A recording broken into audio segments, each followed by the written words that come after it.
How to delete all kind of viruses or malware on your PC or laptop. Let's go.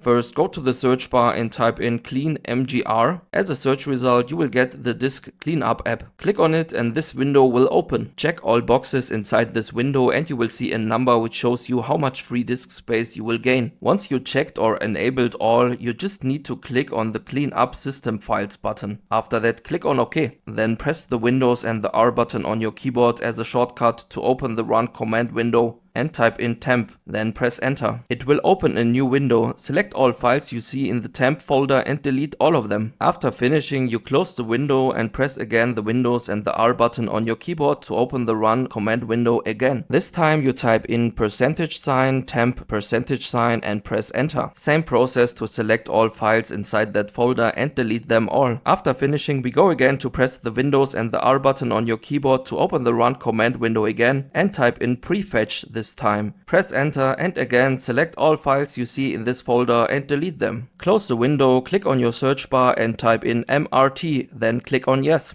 This opens the built-in Microsoft Windows malicious software removal tool. This is a pre-installed tool to remove viruses and dangerous software on your computer. Click on next and here you have 3 options to choose from. If you are in a rush and you need quick help, the first one might be a good option to choose. If you want to have a deeper scan, you should consider the full scan. Select your choice and click on yes. This will scan your PC to find dangerous software like viruses or other infections. It will give you further options or advices to delete or remove them after finishing the scan. During the scan is running, we can already prepare the last step to remove all kind of malware on your PC. We are going to do this by downloading and installing the software Malwarebytes. You can find the download link in the description. Click on free download and install it. After opening Malwarebytes, all you need to do is click on scan and it will automatically scan your system to find malware infections and it will give you the option to delete them. After finishing all these steps, please restart your PC or laptop and you're done. Your computer should run better now and you should have removed all viruses and malware infections. Thank you for watching and see you next time.